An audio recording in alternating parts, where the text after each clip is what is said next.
Vhupo ha Tigane ndi huṅwe ha vhupo hune ha vha na vhathu vhanzhi vha re na vhulwadze ha COVID-19 nga maanḓesa vhaongi. Tshivhalo tsha vhathu vho kavhiwaho nga vhulwadze ha COVID-19 tshi khou ṋaṋa u hulela nga murahu ha musi ho valwa vhuongelo he ha vha hu tshi shuma masiari na vhusiku. Fhedzi vha muhasho wa zwa mutakalo vha khou vhilaedziswa nga tshivhalo tsha vhathu vhane vha kha ḓi timatima uyo haeliwa. When we started the process, we could be vaccinating about 8,500 per day.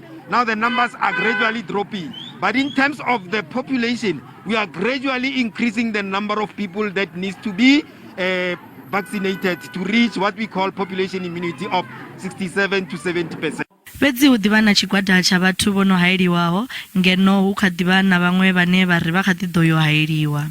Regarding the vaccine, I think we should all go and vaccine because of there's a disease that is destroying our nation. So for that sake, I decided to go vaccine.